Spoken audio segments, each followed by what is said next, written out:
Hello, I welcome you all to curious aspirants जहां हम decode कर रहे हैं यूपीएससी के माइंडसेट को थ्रू यूपीएससी के प्रीवियस ईयर्स क्वेश्चन पेपर से, चाहे सीएसई हो, सीएपीएफ हो, एनडी हो, सीडीएस हो या any other exam conducted by UPSC.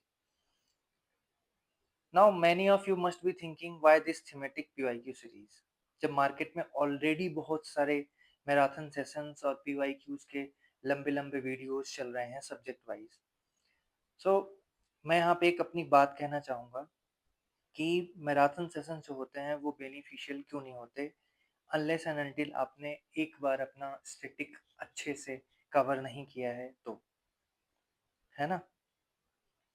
तो तुम सबको पता होना चाहिए कि यूपीएससी का सिलेबस जो है वो बहुत ही वास्ट है और बहुत ही ज़्यादा टाइम लेता है उसको हमें समझने में, जो बेसिक कंसेप्ट हैं उनको, और बहुत सारा एफर्ट लगता है उन कंसेप्ट्स को क्वेश्चंस में ट्रांसलेट करने में कि how to apply those concepts in questions in real time.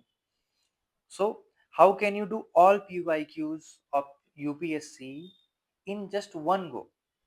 अब सोचो इस बात को कि तुम्हें 6 पैक्स एब्स बनाने हैं, और क्या तुम इस चीज को ओवरनाइट कर सकते हो कि बस मैं 12 घंटे जाके मैं जिम करूं और 12 घंटे के बाद मेरे 6 पैक्स बन जाएं और मैं कल रेसलिंग चैंपियनशिप में जाके पार्टिसिपेट कर लूं? आंसर इज नो, ऐसा नहीं कर सकते। क्यों? क्योंकि अगर तुम सीरियस हो सच में कि तुम्हें 6 पैक्स बनाने हैं तो तुम्हें क्या करना पड़ेगा? तुम्हें जिम की मेंबरशिप लेनी पड़ेगी 6 मंथ्स to 1 ईयर की, है ना। Then only you can ensure abs, because it takes time and consistent effort. Here time and consistent effort are the buzzwords. You have to train and build your muscles. Otherwise ये fructify नहीं होगा कि तुम 6 PACS बना लोगे, नहीं, ऐसा नहीं होता। सिमिलरली थीमेटिक सीरीज को धीरे धीरे करके, रेदर देन कि 10 घंटे 12 घंटे तुम मैराथन सेशंस देख रहे हो, तो ये सिर्फ एक फॉल्स कॉन्शियसनेस जनरेट करता है और एक मेंटल सेटिस्फेक्शन होता है कि हाँ मैंने ये चीज कर ली है। बट उसका क्या एफर्ट होता है? क्या उस चीज का कोई फायदा होता है? कुछ नहीं होता। इंस्टेड अगर daily 25 to 30, even thematic wise अगर किसी में 50 क्वेश्चंस भी हैं, अगर हम 30 35 40 50 की रेंज में अगर हम डेली क्वेश्चन सॉल्व करते हैं और विथ इन डेप्थ एनालिसिस उसी थीम पे, तो हमें यहाँ पे कौन कौन सी चीजों का फायदा होगा? सबसे पहली चीज, तुम सिर्फ सिलेबस को नहीं समझोगे, तुम यूपीएससी की सोच को पकड़ोगे। अब जब वो सोच को पकड़ोगे then only you can predict कि हाँ अब ये क्या पूछने वाला है और क्या क्या पूछ चुका है और उससे मिलता जुलता क्या पूछने वाला है। तो ये सारा एनालिसिस तुम्हारे दिमाग में बनना स्टार्ट होगा। दूसरी बात, you will read only relevant content, because syllabus is broad और बहुत ही ज्यादा वेग है। सब कुछ नहीं पढ़ना होता है यूपीएससी में, ट्रस्ट में सब कुछ नहीं पढ़ना होता है। इस बात में मैं बार बार बोलूंगा, प्लीज इस चीज को बिल्कुल दिमाग में बैठा लो कि सब कुछ नहीं पढ़ना होता है।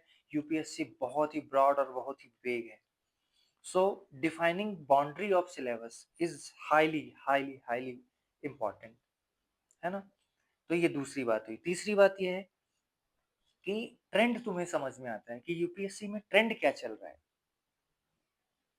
अगर यूपीएससी का ये पैटर्न देखा गया है, ये ट्रेंड, मुझे पिछले बहुत सालों से मैं इस फील्ड में हूँ और मुझे अनुभव है इस चीज का कि अगर यूपीएससी एक चीज पे, किसी नई चीज पे उसने पूछ लिया है तो 2 3 साल तक लगातार वहीं वहीं से उसके आसपास का जो कंटेंट है वहीं से वो सवाल वहां से फ्रेम करता रहता है। अभी क्वेश्चंस अपन सॉल्व करने वाले हैं तो उससे तुमको समझ में आएगा कि मैं क्या बात कर रहा हूँ और मैं एविडेंस बेस्ड बातें कर रहा हूँ। मैं रेदर तुम्हें ऐसे गुमराह करने का, this is not a miss guidance series, it's a guidance series, है ना।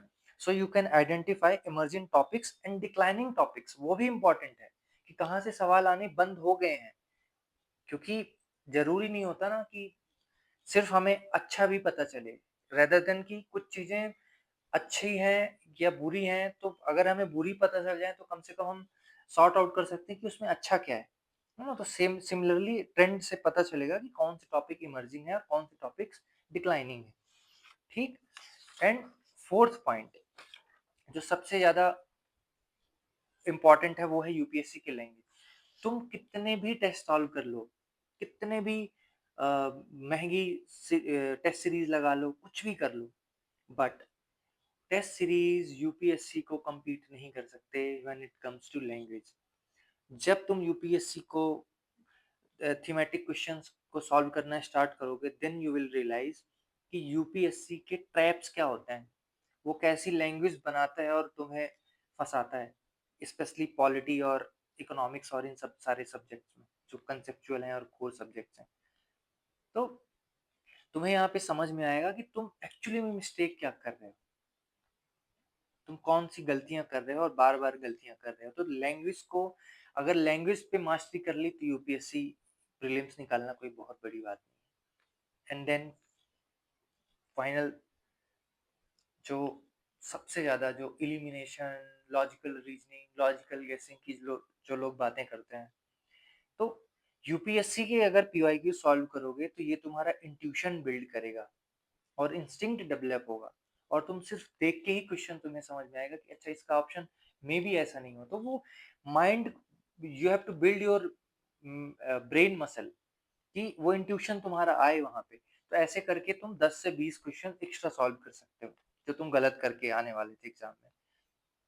सो ये सारे फायदे हैं, और ये आर्ट सिर्फ और सिर्फ यूपीएससी के पीवाईक्यू सॉल्व करके ही डेवलप की जा सकती है, और मैराथन नहीं, daily you have to practise daily. Marathon session जैसा कुछ भी चीज नहीं है, it just a false consciousness. So I hope मेरी बात सब सहमत होंगे। So let's begin with theme 1।